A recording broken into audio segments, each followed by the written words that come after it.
Organic farming is steadily increasing. That's good. Pour parler d'agriculture et d'Europe à la jeunesse. Der Klimawandel erfasst immer weitere Teile der Welt. Farmers help us bring nature back and preserve biodiversity. Ceux qui sont dans le rouge s'en sortent quand ils font plus vert. La qualité dans ce pays, elle doit être là pour tous.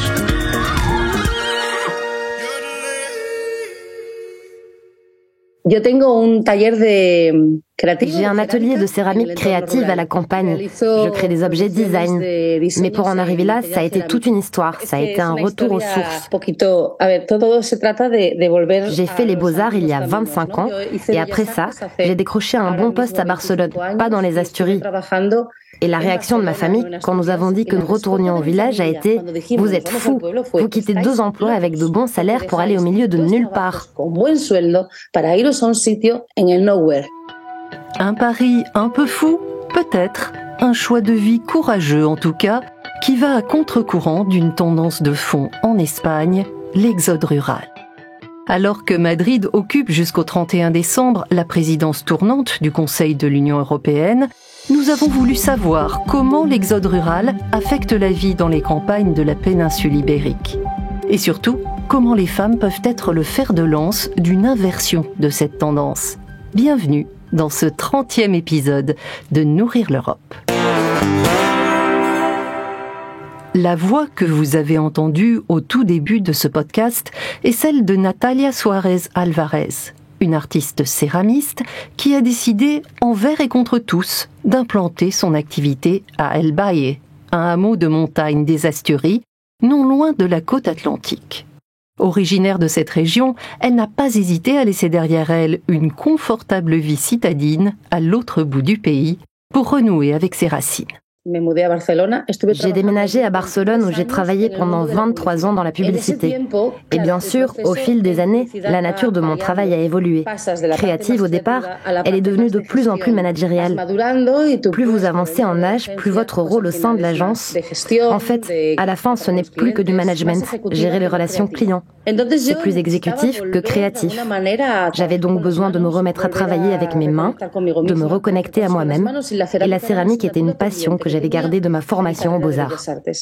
Vous avez donc décidé de sauter le pas et de créer un atelier dans votre région d'origine. Mais vous avez longtemps pesé le pour et le contre. Vous pouvez nous expliquer pourquoi ? Une femme entrepreneur n'est pas seulement une femme entrepreneur, c'est une femme, c'est une mère. À mon âge, il faut se reprogrammer, se dire que ça en vaut la peine et qu'il faut prendre ce risque. Parce qu'en tant que femme, nous sommes programmés pour ne pas prendre de risques. Je soulignerai également qu'être une femme entrepreneur dans le monde rural à l'heure actuelle est une responsabilité. Parce que nous sommes un modèle pour les jeunes filles qui étudient et qui jusqu'à présent pensaient n'avoir d'autre choix que de partir. Et soudain, elles se rendent compte qu'elles peuvent peut-être créer ici leur entreprise. Les aides européennes ont joué un rôle dans la création de votre entreprise ? J'ai bénéficié du soutien et de l'affection d'une personne, la technicienne du bureau de développement rural de Camín de la Mesa. Elle m'a regardée et m'a dit « Et toi, qu'est-ce que tu comptes faire ?» Quand je lui ai parlé de mon projet, elle m'a dit « Fantastique, c'est un projet bien ficelé. » C'est vraiment ce qui m'a permis d'envisager les choses bien plus sérieusement. Merci beaucoup, Natalia. Je vous propose à présent de prendre du recul afin de porter un regard global sur l'exode rural en Espagne. En studio avec moi, Elvira Packer, chef d'unité des plans stratégiques et des programmes de développement rural de la politique agricole commune pour plusieurs États membres, dont l'Espagne. Bonjour Elvira. Quelle est la gravité de la situation et dans quelle mesure est-ce qu'elle affecte les femmes en particulier ? En Espagne, la population a augmenté entre 2000 et 2018 de plus de 15% au total. Alors qu'en milieu rural, on assiste à une baisse de l'ordre de 10%. Il y a donc réellement un grand écart. Ensuite, lorsqu'on analyse d'autres types d'indicateurs comme l'emploi, on constate qu'en fait, les 2/3 des femmes ont un travail alors que le pourcentage d'hommes ayant un travail est d'environ 80%. Là encore, on assiste à un grand écart. De plus, plus, si nous nous rapprochons de notre domaine, l'agriculture, nous remarquons également un écart entre l'Espagne et l'Union européenne. En Espagne, environ 19% des chefs d'exploitation sont des femmes, alors que dans l'ensemble de l'Union européenne, ce pourcentage est d'environ 23%. Mais si les femmes sont particulièrement touchées, est-ce qu'elles ne peuvent pas aussi faire partie de la solution ? En fait, les femmes sont souvent considérées comme cruciales en termes de facteurs d'installation des familles, d'ancrage de la population dans les zones rurales.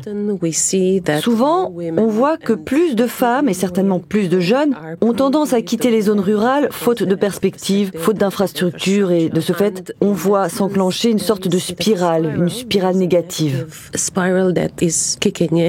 Si les femmes peuvent jouer un rôle majeur dans la lutte contre l'exode rural, comment est-ce que les politiques européennes en tiennent compte ? Au sein de l'Union européenne, on a vu avec la dernière réforme de la politique agricole commune que le rôle des femmes a été clairement reconnu pour la première fois. Et dans le règlement, maintenant dans la législation, l'un des objectifs de la politique agricole est clairement de soutenir l'emploi, de soutenir la croissance, d'améliorer l'égalité des genres et la participation des femmes dans l'agriculture, l'inclusion sociale et le développement local. Et la Commission a encouragé dans les négociations des plans stratégiques de la PAC pour la période 2023-2027 tous les États membres à mettre en place un soutien pour encourager les femmes et les jeunes agriculteurs à s'établir dans les zones rurales. Et l'Espagne prend la question du genre très au sérieux. Pourriez-vous décrire comment la PAC, à travers le plan stratégique espagnol, impacte les campagnes du pays ? Je peux vous donner quelques exemples des régions espagnoles où vous avez tout d'abord, en tant que femme, la chance d'obtenir un soutien plus élevé pour votre investissement. Ainsi, dans le cas où vous décidez, par exemple, d'établir une unité de transformation du lait, alors pour votre exploitation, vous bénéficierez d'un taux d'aide plus élevé, allant par exemple jusqu'à 75% au lieu de 50%. Et aussi, vous auriez une sorte de priorité dans le classement des projets, parce que souvent, on voit que dans cette sélection des projets, le fait d'être une femme donne des points en plus.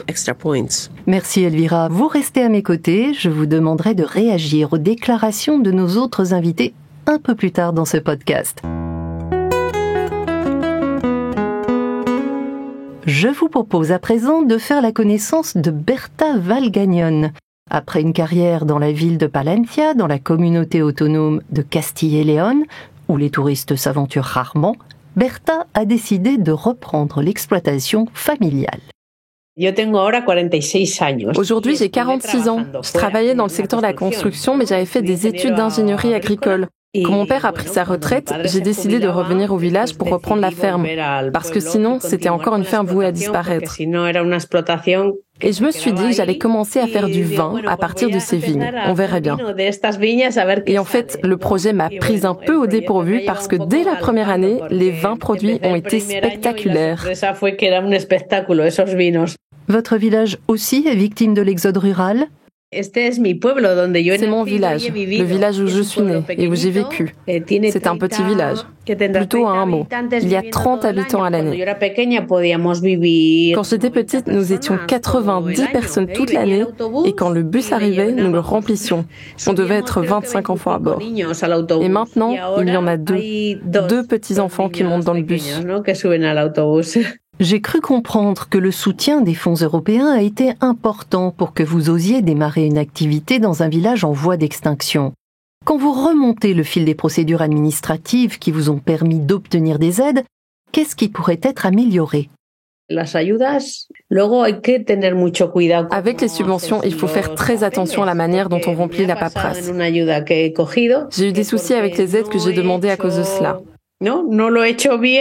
Une fois le projet concrétisé, il n'était pas exactement conforme à la description initiale. Ça m'a sonné. Je me suis dit, mais c'est pas vrai, je suis agricultrice, je ne peux pas connaître tous ces détails. L'Europe, c'est aussi une lourde charge bureaucratique. Merci beaucoup, Berta. Nazareth Mateos a elle aussi monté son entreprise en zone rurale. Après seulement quelques années d'activité, elle a même remporté le prix EU Organic dans la catégorie du meilleur producteur bio. Elle est avec nous pour en parler. Bonjour Nazareth et bienvenue dans Nourrir l'Europe. Pour commencer, peut-être pouvez-vous nous expliquer aux auditeurs ce que vous produisez. Je cultive et commercialise des champignons gastronomiques. Nous avons une méthode de culture qui repose avant tout sur un impact environnemental nul, sur le respect total de l'eau et sur l'utilisation de tous les déchets agricoles pour générer une valeur ajoutée et de nouveaux produits, tels que les champignons, mais aussi les infusions de champignons.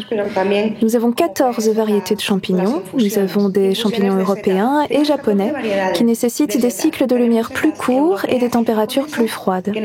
Nous les plantons donc en automne et en hiver. Puis, au printemps et en été, nous plantons des champignons tropicaux qui nécessitent des cycles de lumière plus longs et des températures plus élevées. Qu'est-ce qui vous a amené à cultiver des champignons ?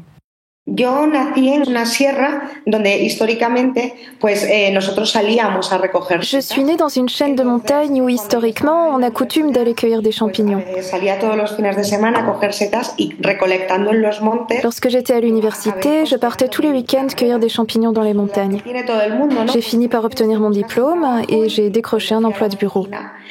J'ai toujours voulu retourner à la campagne et au village, mais comme mon village est très petit, tout le monde, lorsque vous faites des études, s'attend à ce que vous quittiez le village, que vous réussissiez en ville, dans un bureau.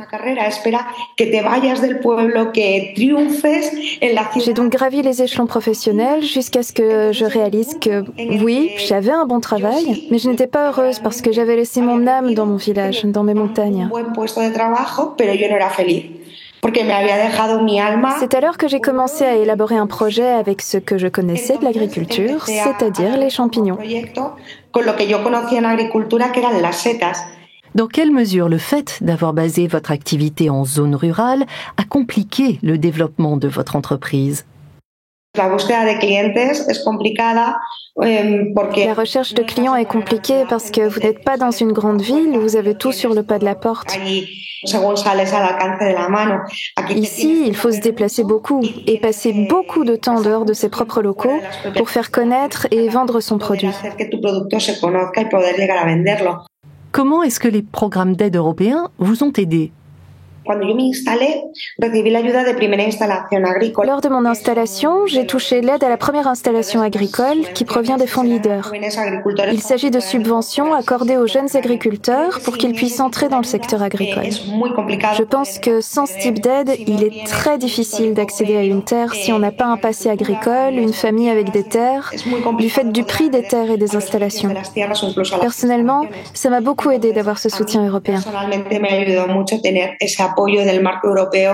Demander et recevoir ces aides, c'est compliqué ?